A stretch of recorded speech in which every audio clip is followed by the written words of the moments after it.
to our webinar. Our webinar title is Looking at Equity as a Strategic Driver of Institutional Sustainability. Thank you very much to those of you who have joined us. This is a webinar following up from our really successful event at the House of Lords. What we're trying to think about is, in this area in which the higher education sector is at something of a turning point, how can we privilege and forward equity as a strategic driver of sustainability? Really trying to understand, okay, what does sustainability mean from the perspective of the people? So I'm delighted to welcome our speakers today. Could I introduce you to Dean Curtis, who is our Deputy Vice Chancellor and will be giving our keynote, to Michelle Morgan, who is our Dean of Students here at UEL, to Vanessa. Vanessa, would you like to introduce yourself? Yeah, so thank you so much for having me at this wonderful event. My name is Vanessa Lem and I'm the Deputy Vice Chancellor and Provost at the University of Greenwich. Thank you, Vanessa. And then can I welcome Doyen? Morning, everyone. I'm Doyen Atewolagun. I'm an honorary professor at the University of Exeter, an honorary fellow at Trinity College, University of Oxford, as well as CEO of Delta, a leadership and inclusion consultancy business. Brilliant. Thank you, Doyen. We are waiting for our Dean, Jumi, who has had some issues with her connectivity, but she will be joining us soon. My name is Rebecca. I am the Academic Director for Inclusive Practices in OIE, and I would just like to welcome you all very much to this session. Thank you so much for joining us. And can I hand over to Dean? Thank you, Dean. Thanks, Rebecca. I thought I would sort of begin. Is the sound okay, everybody? Yeah. I just thought I'd start by framing our discussion with a short provocation. We're all operating in a sector which is facing simultaneous pressure from financial constraints. We've just come through our autumn intake, and that will either be a relief for some or a significant problem for others. We all face shifting student expectations and can see there are widening inequalities. Our regulator is heightening their scrutiny of us, and it's in moments like this that it's easy for equity to be viewed as an aspirational or even optional, but I don't agree. What we can see across the sector, and what our own institutional data consistently is showing us, is that equity is a major lever for sustainability if you apply it correctly. It's not a distraction. It's not an add-on. It's not a silo working. If we all want stronger recruitment to share, to gain a greater share in what's available, I think we must deliver a student experience that's rooted in belonging. If we want to improve continuation, graduate outcomes, we've got to make sure that we design systems that work for every learner. If we really want to get resilient institutions, we must ensure that governance and our leadership practice embeds equity, not just as a strategic priority, but in every aspect of what we do. Today, we're going to have a discussion. I'd like you to consider 3 questions. What would it look like if equity was treated as seriously as finance or as regulation in your institution? The second one is, where in your systems do inequities signal deeper structural inefficiencies or risks? And then thirdly, and certainly not by any stretch of the imagination least, if there was one equity-centered decision that you could make your institution take, say in the next 12 months, how would that materially strengthen sustainability? 3 questions. Hopefully that framing will be repeated on the slide. If not, I'll drop it into the chat. I'm pleased really to move us into the panel discussions now, and I think we'll be moved around, or is that going to stay in this group? Rebecca? I can Yes, Dean, respond to hi, that. thank you. Dean. We're Yeah. staying in this group, yes, in this room for Yeah. now. Thanks. In that case, why don't I just sort of carry on? Thank you. I'm really delighted to invite and to welcome two speakers today. Vanessa has already introduced herself, and Doyen too. I think our guiding question for this session is, what strategic equity actions could your institution implement in the next 12 months to strengthen sustainability in your institution? I'll invite each panelist to give 3 minutes of their individual reflections. Vanessa, could I ask you first, please? Yes, absolutely. Pleasure. So I'll talk a little bit about, on the one hand, what I believe are sort of the key pillars of a university strategy that embeds or has equity as its driver, and then talk in parallel, shall we say, a bit about the work that we do at the University of Greenwich. So from my point of view, actually, equity as a strategic driver begins with our values and our culture. And I think in the student, as you've put it, in the kind of student space, it's very much tied to an idea of belonging. But I would say much broader, we want to create an environment at our university where people can strive and can be at their best. Now, I would say that we can only achieve such a culture if it's built on inclusion and sustainability as guiding values. And what I mean by guiding values, it means is really embedded, not only modeled and embedded or reflected in executive leadership at the very highest level of the university, but it's actually a responsibility that is distributed throughout the organization, that everybody in the organization can see themselves or is considered a leader in the space of equity as a strategic driver, and can be a part of creating that culture that not only supports our people, but also, I would say, results actually in financial, in better financial results. I think in order to achieve this, and it would be my second point, you need really, really strong alignment and consistency across the organization. And here I mean across academic and professional staff, horizontally, vertically, going across your strategic work, but also your business as usual, internally, of course, but also external facing, strongly defining the work with your external partners. And if we kind of, on my final point, if we sort of zoom in what that means for education and research, many institutions have structured their work in the education and the research space, aligned against or mapped against UN Sustainable Development Goals. That's one way of doing this if you are after sort of alignment and consistency, for example. But if we look at the student experience and outcome space, I would strongly advocate for inclusive pedagogies and curriculum design and delivery for and with our students, and again, for and with external partners, industry and community. But also building on what you've said, Dean, our student success metric. If we want to enhance our performance in student success metric, I would argue that equity needs to be a strategic, or is and needs to be a strategic driver. And then finally, on research and knowledge exchange, my point of view would be that if research, at the heart of research is the production and transfer of knowledge, then we can only achieve this if we are increasing the diversity of perspectives. That is, extending knowledge, extending and widening horizons by bringing different perspectives, including lived experiences, to the forefront of knowledge production and exchange. Thank you, Vanessa. That's a powerful set of reflections, and I've just noticed that Jummy has joined us.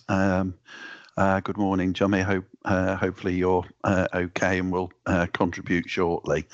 I think it's, without further ado, over to you, Doyen. Thank you so much, Dean. Thank you, Vanessa, for those really kind of powerful reflections that are in many ways aligned with some of the ones that I'm going to say. And so it is a joy to reinforce and reiterate some of the points that you've made. And maybe one of the other things that I will add will be drawing on some of the examples of work that I've done across institutions, both in higher education and outside, to help listeners, again, like I said, but integrate some of your thoughts with some of mine thoughts. And so when we think about the question around strategic equity actions institutions can implement, one of the things I want to remind us of is what strategic equity actions are. So again, as we have this conversation over the next hour, let's think systemic, let's think long-term, let's think evidence-informed interventions that reshape structures, cultures, and decision-making processes, so we have lasting organization-wide outcomes. And so what would those things look like? I have 3 recommendations with regards to actions that are systemic, long-term, evidence-informed to reshape structures, cultures, and decision-making processes. One of the things I'd like to highlight is the opportunity to map what I refer to as the higher education opportunity cycle and redesign it using an issue-led, not identity-led approach. I'll come back to that shortly. The second recommendation is to, kind of bearing in mind the pressures facing HE at the moment, I would recommend adopting a pilot, measure, adjust mentality, where we think through what works on a small scale using a very agile approach, and then scale it more broadly across the institutions. And then finally, building leadership capability, inclusive leadership action, as well as inclusive design. So what do I mean by mapping the higher education opportunity cycle?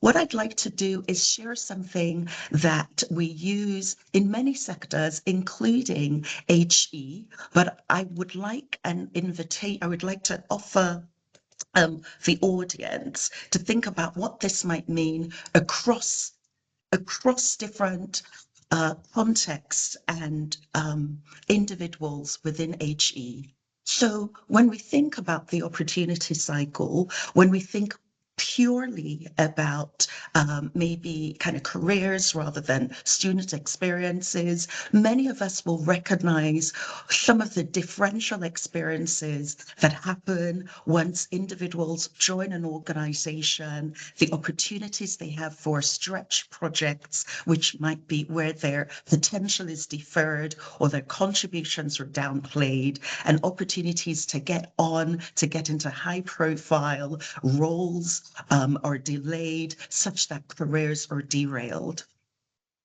In contrast, we have individuals in professional services as well as academic careers for whom they start their careers and they potentially seen as a natural fit, given opportunities to demonstrate capability, for example, through conferences, submissions, grant applications. They have a track record and are endorsed and esteemed.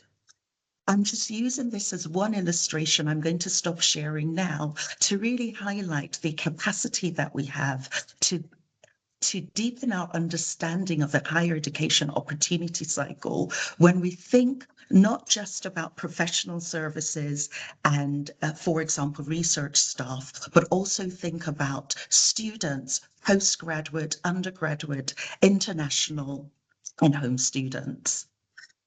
Like I said before, I think whatever solution we look at from an issue-led perspective, i.e., there's an issue in attraction, there's an issue in progression, or there's an issue in exit, or there's an issue in well-being, when we think about what is happening at an issue-led rather than identity-led perspective, let us recognize the financial constraints and the diverse working environments within a single higher education institution and adopt a pilot and then measure and then adjust cycle to develop interventions that work on a small scale before scaling.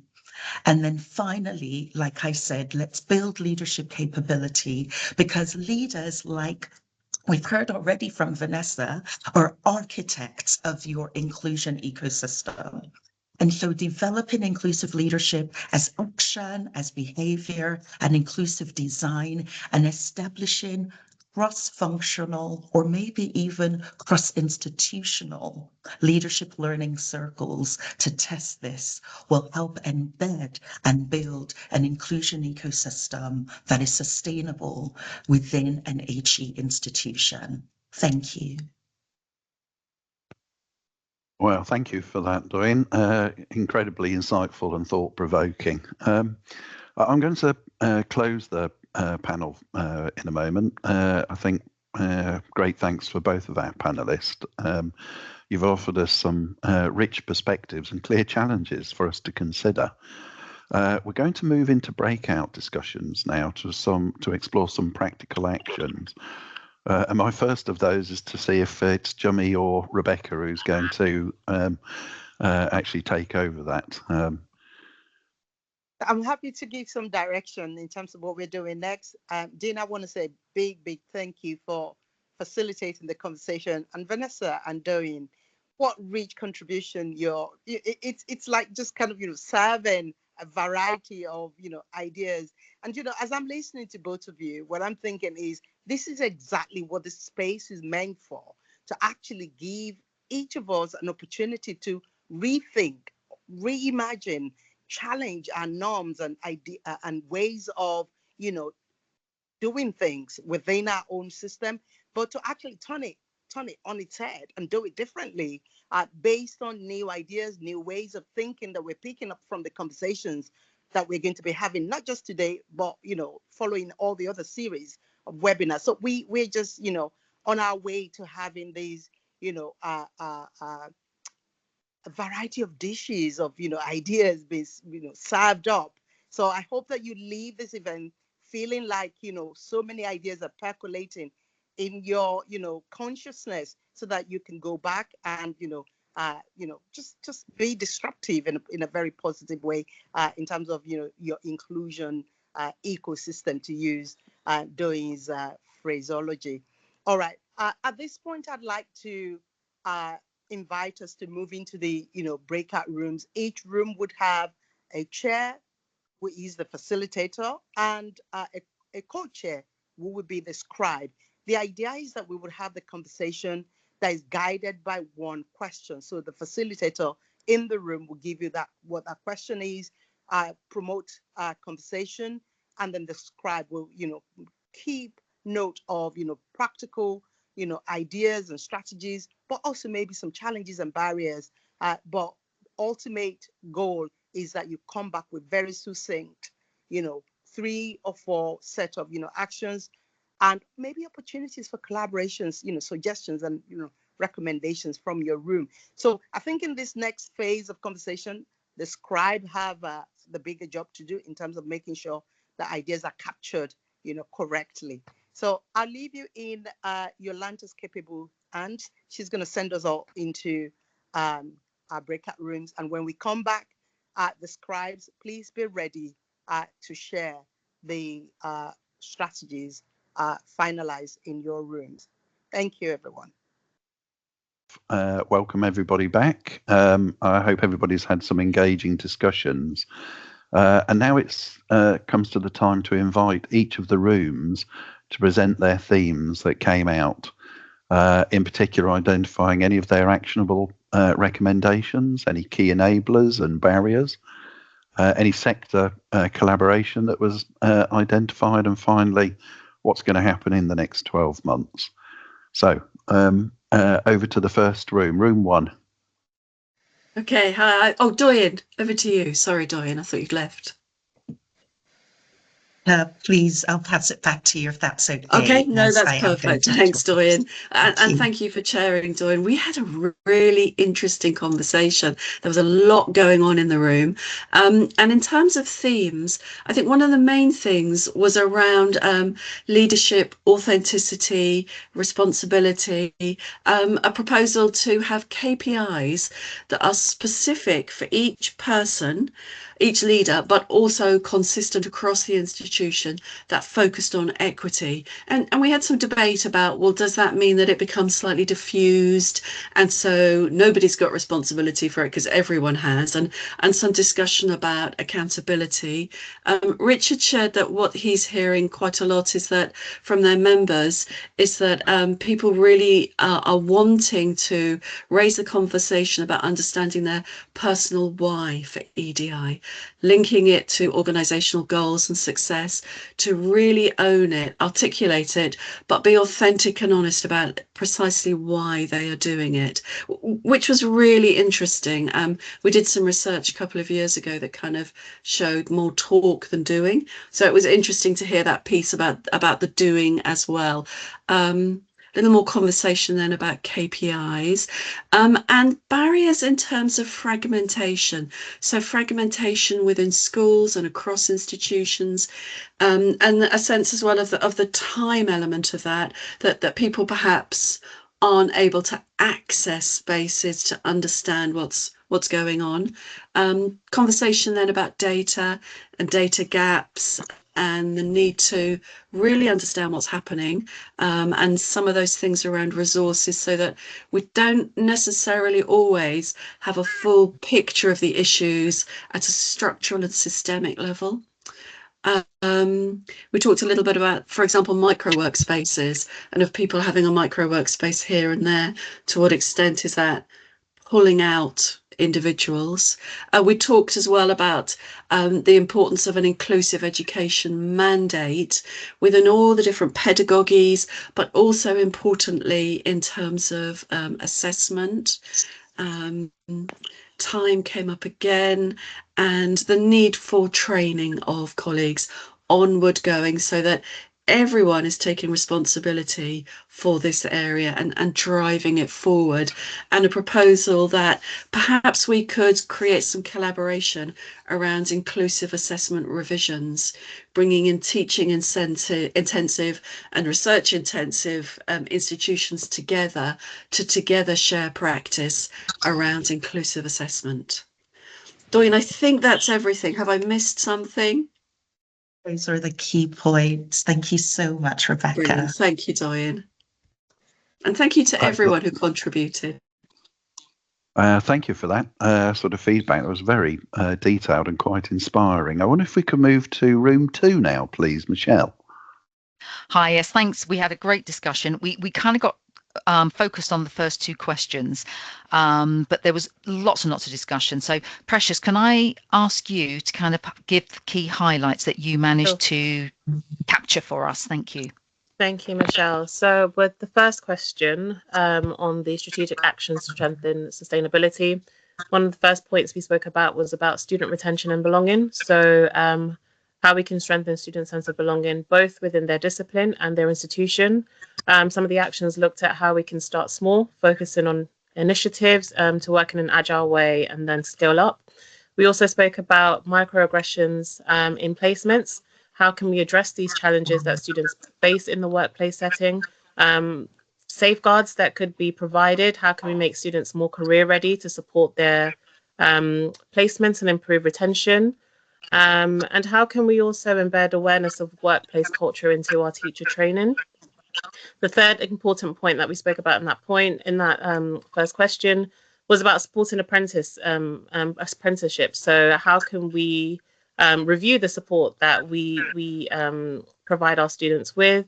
And we also looked at the age of the apprentice and the experience that they come into the program with.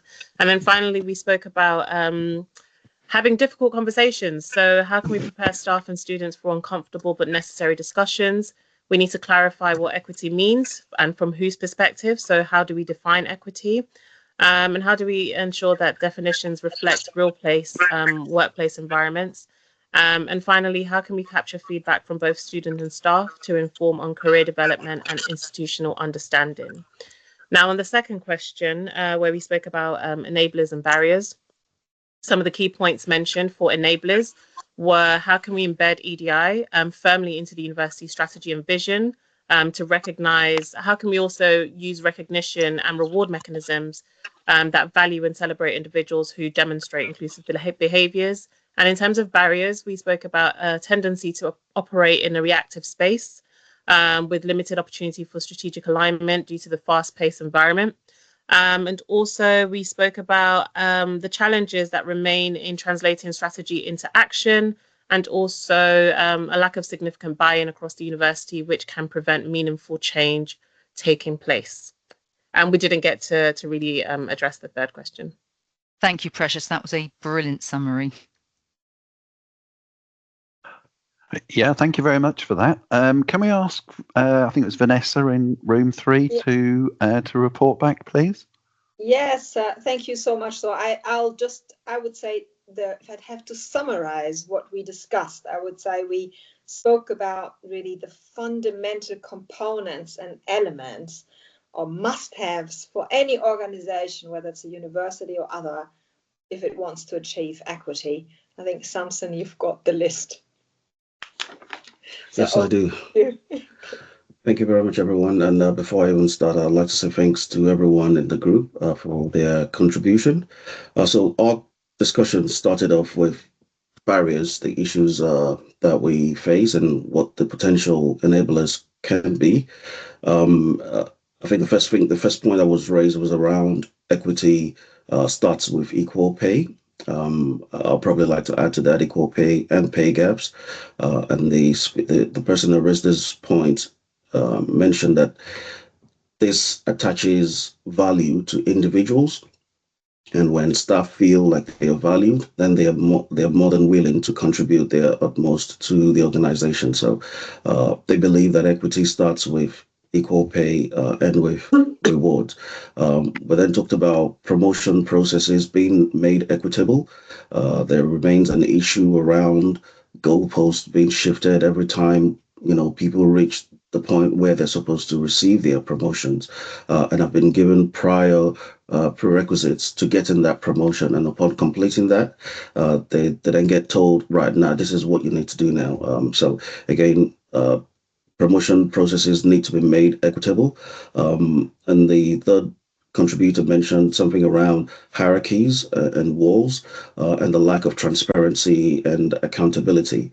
And the enabler for this was to have a more equitable governance and have more equitable processes in place. So solutions rather, not enablers, to have more equitable governance and processes in place. They also mentioned that sometimes there is a feeling of a code of silence in certain spaces, and we need to raise the focus on communication. We then agree that breaking down silos and being inclusive in our outreach will be able to help break down this lack of communication. We then talked about having a structure and strategic pillars in place, and noting that communication is always a two-way street. But then Vanessa then added to it that it should actually be more than just two ways. It should be multifaceted. It should have multiple links to it if we truly want to achieve equity.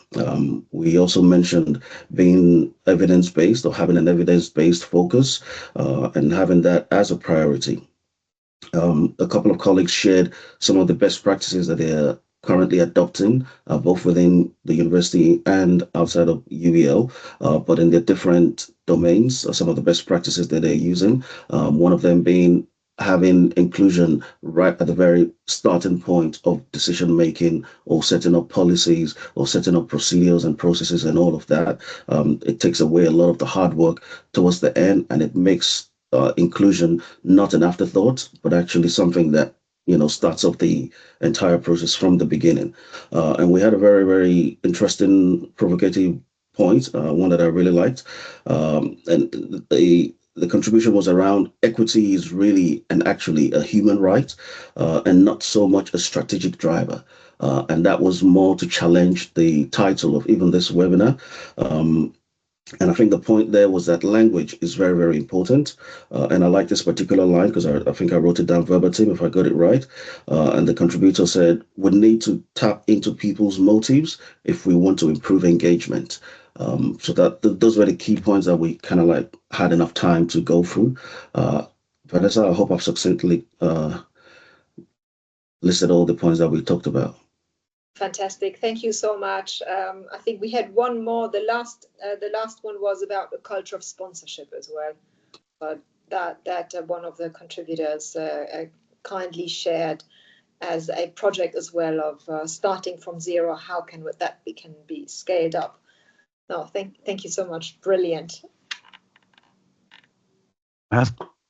Thank you for that, Vanessa and Samson. Again, another great group. I'm not going to try and summarise the last three groups because I think that would do a disservice to what's actually been undertaken. But I certainly look to OIE to draw from this recording some important learning facts and share that. There are three that I am going to say because they just sort of resonated with me. One about integration. I think one of the key aspects I'd like everybody to sort of reflect on is equity is not about a silo. It's not about an activity that hangs on the edges of things. It's absolutely integral to everything that we do. And that is more than just making a statement. It's actually demonstrating through our individual and collective leadership that we're doing it. And that brings me to my last one. Action. You can have an awful lot of words, but if you're not following it through into action, they're hollow and they mean nothing other than actually making us all feel warm for a session. I'm going to stop there. I'm going to thank everybody, actually, all the participants today. It's been a very encouraging and thought-provoking event. I'd like to thank very much my co-facilitators and panelists and everybody in ONE, OIE and JUMME, particularly today. Your insights across this event have been incredibly invaluable. They'll contribute to our ongoing work and culminating in a forthcoming sector report. It's called Reimagining Sustainability Through Equity. That's a post-Christmas read for all of us, I'm absolutely certain. The report, along with this continued dialogue, though, will help support our sector-wide contributions. Equity can strengthen institutional resilience, performance, and our future sustainability. And really, today is only the first of 4 of these events, and I encourage everybody to sign up for the last 3. At the moment, only one of them's got a date. It's the 8th of January at 2 p.m., which will concentrate on student success as a driver for sustainability. The other 2, leadership, governance and accountability, is one. And the final one is on innovation, digital transformation and partnerships. Hopefully we'll get those dates confirmed very quickly. I look forward to seeing everybody again at the next one. And thank you finally for that engagement, your leadership, your commitment, particularly to reimagining a more equitable and sustainable future for higher education. Carry forward everything we've said in your own institutions. Be empowered, be leaders, and be clear advocates. I'd like to wish everybody a really wonderful day today, and I look forward to seeing you again. Thank you very much indeed.